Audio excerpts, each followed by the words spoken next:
ભાગીદારની જ કારમાં ડ્રગ્સ મુકાવનાર માથાભારે ચિરાગ ગોટી પોલીસ સકંજામાં આવ્યા બાદ તેના આતંકના એક પછી એક વિડીયો વાયરલ થતાં ફરિયાદો નોંધાઈ રહી છે। તે સોમવારે પોલીસે સિંગણપુર 4 રસ્તા પાસે માથાભારે ચિરાગ ગોટીને ઘટના સ્થળે લઈ જઈ વરઘોડો તેનો કાઢ્યો હતો, જ્યાં લોકોએ ચિરાગ ગોટીને ફાંસી આપો તેવી માંગ કરી હતી। હવે ચિરાગ ગોટી અને તેની ટોળકી વિરુદ્ધ ગુસ્સી ટોકનો હથિયાર સુરત પોલીસ ઉગામશે તેમ લાગી રહ્યું છે। પોતાના જ ભાગીદાર અલ્પેશ મિયાણીની કારમાં ડ્રગ્સ મુકાવી ફસાવાનું કાવતરું રચનારા માથાભારે અને તાલિબાની સજા આપનારા ચિરાગ ગોટી સુપ્રીમ કોર્ટની લાલાંગમાં સુરત કોર્ટમાં હાજર થતાં તેની ધરપકડ કરાઈ હતી। જોકે હવે તેના કરેલા પાપો સામે આવી રહ્યા છે।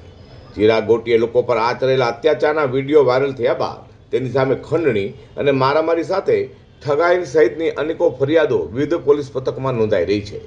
ત્યારે તપાસ કરી રહેલી પોલીસ માથાભારે ચિરાગ ગોટીને લઈ તે જ્યાં આતંક મચાવતો હતો ત્યાં જ સિંગણપોર 4 રસ્તા પાસે રાધેશ્યામ સોસાયટીમાં લઈ ગઈ હતી અને તેને લઈ જઈ તેનું રિકન્સ્ટ્રક્શન કર્યું હતું।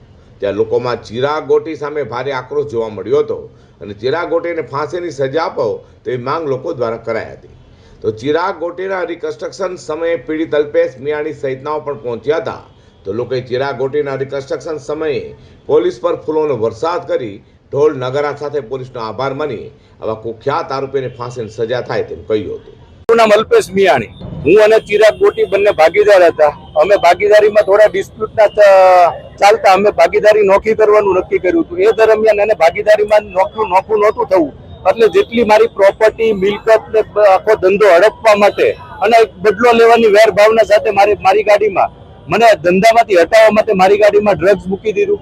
ડ્રગ્સ મૂક્યા પછી એને પોતે જ પીઆઈસી ગોહિલ સાહેબને બાતમી આપી હતી। બાતમીના અનુસંધાને પોલીસે નાકાબંધી કરીને મારી ગાડી રોકી, મારી ગાડીમાંથી ડ્રગ્સ મળી આવ્યું, મારી સામે કેસ બનાવ્યો, પછી હું 5 મહિના જેલમાં રહ્યો। એ દરમિયાન સુરત પોલીસે તટસ્થ અને નિષ્પક્ષ તપાસ કરીને મને ભોગ બનનાર દર્શાવ્યો અને ચિરાગ ગોટીને આરોપી કર્યો।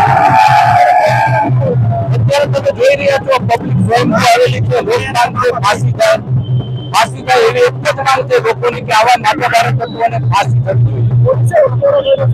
પોલીસે જે વરઘોડો કાઢ્યો છે બદલ આપણા નાયબ મુખ્યમંત્રી હર્ષ સંઘવી સાહેબ ખૂબ આભારી છું।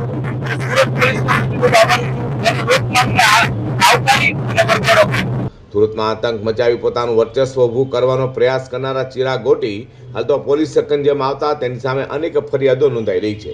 ત્યારે એક પછી એક ફરિયાદો બાદ વધુ એવું લાગી રહ્યું છે કે હવે સુરત પોલીસ ચિરાગ ગોટી અને તેની ટોળકી વિરુદ્ધ ગુસ્સી ટોકનો હથિયાર ઉગામશે।